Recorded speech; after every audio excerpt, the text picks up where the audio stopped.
இனிய உறவுகளுக்கு வணக்கம்ங்க. இங்கே சின்ன மருமகளை பார்த்தீங்கன்னா போஸுக்கு பக்கு பக்குங்குது, அதை விட ஆத்தாளுக்கு பக்கு பக்குங்குது.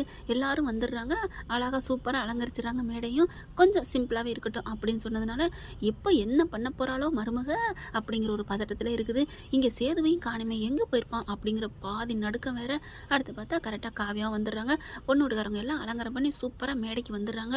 காவியா அப்படியே முறைச்சி பார்க்குது, அப்படியே ஒன்றும் பண்ண முடியாமல் போஸ் நிற்கிறான். என்னை மன்னிச்சுக்க காவியா, மன்னிச்சுக்க, நான் அப்படி பண்ணால் நீ விடுவியா? அப்படிலாம் இல்லை, நான் பெருந்தன்மையை தான் விட்டுருவேன். அதெல்லாம் நீ அப்படி பண்ண மாட்ட. ஒரு வேளை நான் பண்ணிட்டா உன்ன மாதிரியே நீ என்னை விடுவியா? அதெல்லாம் இல்லை காவியா, நான் உன்னைய ஏற்றுக்குவேன். நீ என்னடா என்னை ஏற்றுக்கிறது அப்படின்னு மனசில் நினச்சிட்டு மேடையில் உட்காடுறாங்க. பார்த்தா எல்லாம் வந்துடுறாங்களா, இன்னும் சேது மட்டும் காணோம் அப்படின்னு ஒரே பரபரப்பாக இருக்குது. அடுத்து பார்த்தா தாலி எடுத்து கொடுக்க போகிறாங்க. ஐயோ மாமா, அந்த காசு அப்படிங்கிற அடை இருமா, அதான் செக்கு போட்டு கொடுத்துட்டேன்ல, அது அம்மா கிட்ட தான் இருக்குது, கண்டிப்பாக கொடுத்துரும், கல்யாணம் முடியட்டும் அப்படிங்கிறாங்க. சரிங்க மாமா, சரி சரி, 1 கோடி என்ன பெரிய காசா, பொண்ணு உங்களுக்கு பல கோடி, அது வந்தாலே போதும் அப்படிங்கிற மாதிரி நிற்கிதுங்க. தாலியை கட்டலான்னு சொல்லிட்டு தாலியை கையில் கொடுக்குறாங்களா, கையில் கொடுத்து கட்ட போகிறாரு. அப்படியே அப்படின்னு வாந்தி எடுத்துருதுங்க நம்ம காவியாப்பில். வாந்தி எடுத்தோன்னே என்னாச்சு அப்படிங்கல தெரியலையே அப்படின்னோடனே டக்குன்னு மயங்கி விழுகுது காவியா. மயங்கி விழுந்தோன்னே என்ன அப்படிங்கிற மாதிரி பார்க்குறாங்க. கரெக்டாக இங்கே யாராவது டாக்டர் வந்திருக்காங்களா அப்படிங்கிறாங்க. தமிழ்ச்செல்வி நீனும் டாக்டர் தானே, பாரு அப்படிங்கிறாங்க. நான் என்ன பஞ்சி பார்க்க போகிறேன், எனக்கு அதெல்லாம் தெரியாது, நீங்கள் போய் பாருங்கள் அப்படிங்கிறாங்க. சரின்னு சொல்லிட்டு நானும் பார்ப்பேன் தாண்டி, அந்த காலத்து மனுஷி தாண்டி அப்படின்னு கையை பிடிச்சி போய் பார்க்குறாங்க. கையை பிடிச்சி பார்க்குறாங்களா, ஒன்றும் எனக்கு தெரியலேடி, புலப்படலேடி அப்படிங்கிறாங்க. அடுத்து பார்த்தா தமிழ்ச்செல்வி போய் அப்படி கையை வச்சு பார்க்குது. அப்போ தான் அம்மாச்சி இவங்க கர்ப்பமாக இருக்காங்க அப்படின்னு சொன்னோன்னே தூக்கி வாரி போடுது. என்னது கர்ப்பமாக இருக்காளா? ஆமாம் அப்படியே பார்க்குறாங்க. ஐயோ தண்ணியை தெளிங்கன்னு சொன்னோன்னே ஈஸ்வரிக்கு தூக்கி வாரி போடுது. என்னமோ யோக்கிய சிகாமணி மாதிரி பேசுனா என் பிள்ளைய, அவன் ஆம்பளை பிள்ளை, ஆனால் இவன் என்ன சே அப்படின்னு சொல்லிட்டு இதை எப்படி இவளை ஏற்றுக்கிறதா, வேணாம்மா டே போசு என்னடா அப்படிங்கிற. அம்மா அப்படின்னு அப்படி கண் ஜாடையில் காமிக்கிறான். டே என்னடா, யாராவது லவ் பண்ணான்னு சொன்னால் கூட ஓகேன்னு ஏற்றுக்கலாம், வயிற்றுல பிள்ளை இருக்கே, சொத்து சோத்துக்காண்டி இப்படியாடா பண்ணுறது அப்படிங்கிற, எனக்கும் பிடிக்கலடா அப்படின்னு ஈஸ்வரி ஜாடையிலே சொல்ல, என் புள்ள நீ இப்படி தப்பு பண்ணுற, ஆனாலும் இந்த கோடீஸ்வர வாழ்க்கை வாழணுங்கிறக்காண்டி பல்ல கடிச்சிக்கிட்டு இருக்கேன், எனக்கு ஒரு புள்ள தானேன்ட்டு அப்படின்னு சொன்ன ஆள் கரெக்டாக மெயின்டைன் பண்ணுதுங்க. பணம் பெருசு இல்லை புள்ள பெருசுங்கிற மாதிரி. அவன் என்ன பண்ணுறான், மயக்கம் தெளிஞ்ச கையோட என்னை மன்னிச்சிருங்க, தெரியலைங்க எப்படின்னு, யார் எனக்கு எடுத்தானே தெரியல போஸு, நான் இப்படி தப்பு பண்ணால் ஏற்றுக்குவேன்னு தானே சொன்னீங்க, என்னை ஏற்றுக்குங்க போஸு, ப்ளீஸ் போஸு, என்னை கையை விட்டுறாதீங்க அப்படிங்கிறாங்க. அப்படியே அவன் பார்க்குறேன் தாலியை கையில் வச்சுக்கிட்டு. அப்புறமா என்ன பண்ணுறான், டப்புன்னு எந்திரிக்கிறான். எந்திரிச்சையோட என்னாச்சு போஸு, என்ன பெரியப்பா என்னை மன்னிச்சிருங்க, பெரியப்பா அப்பா என்னை மன்னிச்சிருங்க, என்னடா அது இந்த மாதிரி கெட்டு போன பொண்ணு நான் கல்யாணம் பண்ணிக்க தயாராக இல்லைப்பா அப்படின்னு சொல்ல, டே அவள் தான் தெரியலைன்னு சொல்கிறாளே, அப்புறம் என்ன தெரியல, அது எனக்கு தேவையில்லை, எனக்கு இந்த பொண்ணு வேணாம், சி இப்படிப்பட்ட ஒரு கேவலமான பொண்ணா, ரொம்ப என்னமோ பீத்திட்டு போனேன், நேற்று என்னமோ நான் தாமரையை தொட்டுவிட்டேன், அவள் இந்த மாதிரி கல்யாணத்துக்கு நாள் போய் இப்படி போய் பண்ணிவிட்டியே, தாமரை ரூமுக்கு தெரியாமல் போயிட்டு ஆள்லா நேரத்தில் கெடுக்க பார்த்தேன், அப்படி இப்படின்னு ஓவராக பேசுனா, சும்மா பேசிக்கிட்டு இருந்தேன், இப்போ என்ன அவள் என் மாமா பொண்ணு தானே, அத்தை பொண்ணு தானே, நான் அவகிட்ட பேசுறது என்ன இருக்குது, நான் கட்டி பிடிச்சேன், அப்படி பண்ணேன் இப்படி பண்ணேன்னு ஓவராக அளந்துட்டு போனேன், இப்போ இவளே வயிற்றுல வாங்கி வச்சிருக்கா, இவ எனக்கு தேவையில்லை அப்படின்னு சொன்ன கையோட அப்படியே உட்காந்தாள். ஜம்ப் பண்ணி எந்திரிக்குது பாருங்க காவியா. ஏண்டா புறம்போக்கு நாயே அப்படின்னு பலான்னு ஒரு அறை கொடுக்க, அப்படி சன்னாசி பார்க்குறாரு. ஈஸ்வரி பார்க்குறாங்க. ஏய் என்னடி என் பிள்ளைய அடிக்கிற, நீனே ஒரு துப்பு, அதாவது என்ன சொல்லுவாங்க அதுக்கு பேர், தப்பானவ தட்டுக்கட்டவ, நீ என் பிள்ளைய அடிக்கிறியா அப்படிங்கிற மாதிரி பேச, உடனே வாயை மூடுறி ஈஸ்வரி கிளவி அப்படிங்கிறாங்க. என்னப்பா இப்பெல்லாம் பேசுகிற அப்படின்னு எல்லாரும் அப்படியே அந்த சபையே ஒரு மாதிரியே கதிகலங்கி போய் நிற்கிது.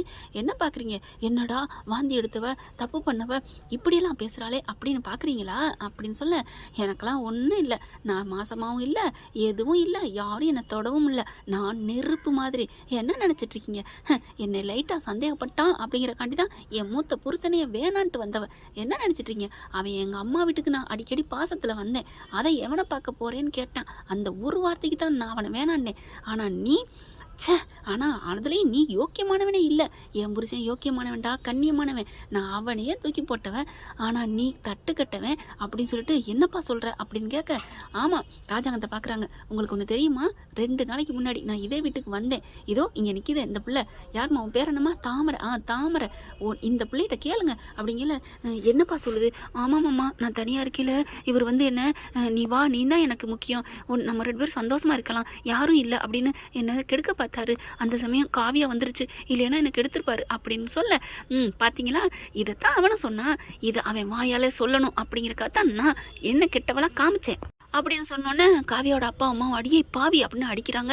எங்ககிட்ட சொல்லியிருக்கலாம்லடி, அந்த பையனை கூப்பிட்டு வச்சா அது ஏதாவது கண்டிச்சிருக்கலாம்ல. அப்பா கண்டிச்சா போதுமா, ஊரறிய அவன் தண்டிக்கப்படணும், அதுக்காக தான் இப்படி பண்ணேன். ஏண்டி அவன் ஒத்துக்கிட்டதுனால சரியா போச்சு, ஒத்துக்கலைன்னா அவள் ஆத்தாக்காரிய பிளேட்டை மாற்றிருப்பாளடி அப்படிங்கிறாங்க. அதை எப்படி ஒத்துக்காம போக முடியும், ஆம்பளைங்களோட சைக்காலஜி என்னன்னு எனக்கு தெரியும். இப்போ நான் கெட்டு போனவன்னு தெரிஞ்ச கையோட என்னைய மட்டும் இப்படி சொன்னியடி அப்படின்னு அவன் வாயிலேருந்து ஒத்துக்கிட்டானா அப்படின்னு சொன்னோன்னே ராஜாங்கத்தை பார்க்குறாங்க. என்ன மிஸ்டர் அமைச்சர் சார் என்ன சொல்ல போறீங்க, அவன் வாயாலே ஒத்துக்கிட்டு நான் என்ன கெடுக்கத்தானே போனேன், உனக்கு நீ ஒன்ன மாதிரி வயிற்றுல வாங்கி வரலையே அப்படி இப்படின்னு எப்படி பேசினா, இப்போ என்ன பண்ண போறீங்க உங்க பிள்ளைய அப்படின்னு ஒன்றும் பண்ண முடியல, மண்டையை பிச்சுக்கிறாரு. என்னம்மா பண்ண போறீங்க, அவன் எனக்கு கெடுக்கத்தான் வந்தான் போஸ் அப்படிங்கிறாங்க. உடனே பார்க்குறாங்களா, இப்போ என்ன உனக்கு கெடுக்க வந்தா நான் தாலி கட்ட சொல்லிடுமா அப்படின்னு ராஜாங்க சொல்ல, ஐயோ மாமா ஐய இவன் கேவலமானவன், இதோ இவ்வளோ அழகான லட்டு மாதிரி பொண்ணு இருக்கா காவியா, அவளை விட்டுட்டு என்கிட்ட வந்தானா நாளைக்கு என்ன விட்டுட்டு யார்கிட்ட வேணாலும் போவான், ஐயோ இவெல்லாம் நாட்டில் வாழ்றதுக்கு தகுதி இல்லாதவன், அப்புறம் நம்ம வீட்டில் மட்டும் வச்சுக்கலாமா அப்படின்னு சொல்ல ஈஸ்வரி கடந்து தவிக்குது. ஐயோ இங்கே பாருங்க மாமா அப்படிலாம் பேசாதீங்க மாமா அப்படி இப்படிங்கிறாங்க. அதுக்கப்புறம் காவியா பார்க்குறாங்க, ஏண்டி இப்படி பண்ணிட்டியடி, இதுக்கு தான் நான் கல்யாணத்தை நானா நிப்பாட்ட மாட்டேன்னு சொன்னியா, என்ன அப்படிங்கல, ஆமாம் இப்போ கூட நான் நிப்பாட்டலை, உங்கள் பையனா தான் உளறிக்கிட்டாரு எப்படி அப்படிங்கிறாங்க. அதுக்கப்புறம் அப்பா கிளம்புங்கப்பா, நம்ம ஒரு வண்டியெல்லாம் எடுங்கப்பா, என்னென்ன கொடுத்துருக்கோமோ எல்லாத்தையும் கெடுத்துட்டு கிளம்புங்க வீட்டுக்கு. ஏ என்னடி அப்படிங்கல, பரவாயில்லப்பா இன்னைய வரைக்கும் என் புருஷன் என்ன நினச்சிட்டு தான் இருக்காரு, பரவாயில்லப்பா நான் அவங்ககிட்ட போய் ஒரே ஒரு சாரி கேட்டு, சாரி கூட கேட்க வேணாம், நான் உங்களை புரிஞ்சுக்கிட்டேன்னு சொன்னாவே போதும், அவர் என்னை ஏற்றுக்குவார், நான் கிளம்புறேன், இவங்களுக்கு ஒரு குட் பை சொல்லிட்டு கிளம்புவோம், இவங்களாம் வாழ்க்கை வாழ்கிறாங்களா, இப்போ இது ஒரு பிள்ளையை பெற்றதுக்கு ஏதாவது பண்ணிக்கலாம் அப்படின்ட்டு போகிறாங்க. அப்படியே அவமானப்பட்டு அசிங்கப்பட்டு நிற்கிறாங்க ராஜாங்கமும் அவங்க தம்பியும். வெளியில் வந்தால் கரெக்டாக வெளியில் வந்து காரில் ஏற போகிறாங்க, யாருமே அங்கிட்டு வெளியில் வரல. மாமா மாமா அப்படின்னு இந்த பிள்ளை கெஞ்சிக்கிட்டு இருக்கு, அவன் பாவம் ஏதோ பண்ணிட்டான், அவனை எதுவும் பண்ணிடாதீங்க அப்படி இப்படிங்கிறாங்களா. அவனுக்கு தொழில் வச்சு நல்ல வசதியாக வருவான், நல்லபடியாக இருப்பான் மாமா அப்படிங்கிறாங்க. அச்சி இன்னும் உனக்கு பேச வெக்கமா இல்லை அப்படின்னு புருஷங்காரன் அண்ணாசியை செம்மையாக வெளுத்து வாங்குறாரு. அடுத்து அங்கே வெளியில் நின்றுட்டு இருக்காங்களா, வெளியில் ஏறும்போது தமிழ்ச்செல்வி போகுது, காவியா அப்படின்னு கூப்பிட, தமிழ்ச்செல்வி நல்லா இருக்கீங்களா அப்படின்னு கேட்க பார்க்குறாங்க. ஓகேவா சக்ஸஸா, எப்படி சொன்ன மாதிரி நடந்துக்கிட்டோமா அப்படிங்கிறாங்க. சூப்பர் அப்படிங்கிறாங்க. என்ன சொன்ன மாதிரி நடந்துக்கிட்டோம் அப்படிங்கிற மாதிரி உங்களுக்கு சொல்லணுமா ஃப்ரெண்ட்ஸ்? ஆனால் ஆமாம் ஃப்ரெண்ட்ஸ், கரெக்டாக இவங்க என்ன பண்ணுறாங்க, காவியா வெளியில் வந்துக்கிட்டு இருக்காங்க, இவங்க காலேஜ் முடிச்சு வந்துக்கிட்டு இருக்கையில் 2 பேரும் பார்த்துக்கிறாங்க. உங்களை எங்கேயும் பார்த்த மாதிரி இருக்கே அப்படின்னு சொல்லி பேச 2 பேர் அறிமுகப்படுத்திக்கிறாங்க. இந்த மாதிரி நான் அந்த வீட்டு மருமக தான் அப்படின்னு சொல்லிட்டு காவியா என்ன பண்ணுறாங்க, அவங்கக்கிட்ட ஒரு ஐடியா கேட்குறாங்க. உங்கள் வீட்டு போஸ் எப்படி அப்படின்னுட்டு, எப்படிங்க நான் எப்படி சொல்ல முடியும், ஏன் கெட்டவன் சொல்ல முடியாதா என்ன, ஐயோ அப்படிலாம் இல்லை, அது வந்து கல்யாணமாகி வரப்போறீங்க, உங்ககிட்ட நான் ஏதாவது சொல்லி அப்போ என்னோட வாழ்க்கை இன்னொரு பொண்ணோட வாழ்க்கை வீணாக போகலாமா அப்படின்னு சொன்ன கையோட, இதுவே உங்கள் தங்கச்சியாக இருந்தால் சொல்லாமல் இருப்பீங்களா, ஐயோ காவியா அப்படிலாம் இல்லை நான் சொல்லிடுறேன் அப்படின்னு சொல்லிட்டு, அவன் நல்லவனே இல்லை, ஏற்கனவே எங்கள் வீட்டில் எங்கள் அக்கா இருக்காங்க, அந்த மலர் அக்கா, அந்த பிள்ளையை லவ் பண்ணிவிட்டு அவளை வேணான்னு சொல்லிட்டு இன்னொரு கல்யாணம் பண்ண போனான், நாங்கள் தான் அந்த பிள்ளைக்கு கல்யாணம் பண்ணி வச்சோம், கடைசியில் அவன் போக்கு சரியில்லைன்னு அந்த பொண்ணே வேணான்றுச்சு, மலரே வேணான்றுச்சு, அதுக்கப்புறம் இன்னொரு பொண்ணை கல்யாணம் பண்ண போனால், அடுத்து நீங்கள் அதுக்கு முன்னாடி எம்எல்ஏ வீட்டில் வேறு அசிஸ்டண்டாக இருக்கிற பொண்ணை வச்சுக்கிட்டு இருந்தான் அப்படின்னு எல்லாத்தையும் புட்டு வைக்கிறாங்க. இப்படியே எங்கிட்டே ஒரு முறை தவறான முறையில் நடக்க பார்த்தான் அப்படின்னு சொல்ல, உடனே காவியா பார்க்குறாங்க, ஏன் தமிழ்ச்செல்வி இவ்வளோ குற்றவாளியாக இருக்கிறான், அவனை எப்படி எனக்கு கல்யாணம் பண்ணி வைக்க சம்மதிச்சிங்க, பேசாமல் ஏன் இருந்தீங்க, என்கிட்ட சொல்லலாம்ல அப்படிங்கிறாங்க. இல்லைம்மா காவியா, சும்மாவே நான் வந்து தண்டனைக்குரியவளாக கெஸ்ட் ஹவுஸில் இருக்கிறேன், அப்படி இருக்கல நான் எப்படி இதெல்லாம் வந்து சொல்ல முடியும், ஆனால் கண்டிப்பாக கல்யாணம் நடக்க விட்டுருக்க மாட்டேன், ஏன்னா என்கிட்டே சவால் விட்டான், நானும் அவன்கிட்ட விட்டுருந்தேன் உனக்கு இந்த கல்யாணம் நடக்காதுன்னு, அது உங்களுக்கே தெரிஞ்சு போச்சு அவன் பொறிக்கின்னு அப்படிங்கிறாங்க. ஓ அப்படியா, நானே இல்லைனாலும் நீங்களே நிறுத்திருப்பீங்களா, ஆமாம் என்னாண்டு எப்படியோ தான் ஏதோ ஒன்று சொல்லி அந்த கடவுள் எனக்கு தோண விட்டுருப்பாரு, நான் பண்ணியிருப்பேன், இது கூட கடவுள் எனக்காக விட்டது தான் நான் நினைக்கிறேன், உங்களுக்கு தெரிஞ்சது அப்படிங்கிறாங்க. தமிழ் காவியாவுக்கு சுருன்னு அப்படியே செம்ம கோவம் வருது, மலரே வேணான்ட்டாங்களா அப்படின்னு சொல்லிட்டு, ஆமாம் அப்படிங்கிறாங்க. காவைத்து கஞ்சி குடிக்கிற மலரே அவனை வேணான்னு சொல்லியிருக்கானா, நான் எப்பேற்பட்ட ஆளு, கால் மேலே கால் போட்டு செருக்கா வாழ்ந்தவ, நான் அந்த மாதிரி பொறுக்கியோட நான் எப்படிமா வாழ்றது, நீங்களே சொல்லுங்க அப்படிங்கிறாங்க. உடனே தமிழ்ச்செல்வி சொல்கிறாங்க, ஏங்க அப்படிலாம் மட்டமாக சொல்கிறீங்க, காவயிறோ முழு வயிறோ எல்லாரும் வயிற்றுலேருந்து வாயிலேருந்து வயிற்றுக்கு தான் சாப்பிட போகிறோம், அப்படி தப்பாக சொல்லாதீங்க காவியா அப்படிங்கிறாங்க. ஓ ஓகே ஓகே சாரி சாரி அப்படிங்கிறாங்க. இல்லைம்மா என்னோட நிலைமையை சொன்னேன் அப்படிங்கிறாங்க. நீங்கள் சொல்கிறது சரிதான், நீங்கள் பணக்காரவங்க, மலர் ஏழைன்னு. ஆனால் அவங்க மனசளவில் பணக்காரவங்க தான் தெரியுமா? ஓகே ஓகே அப்படிங்கிறாங்க. இப்போ என்ன பண்ணலாம் அப்படின்னு கேட்கல.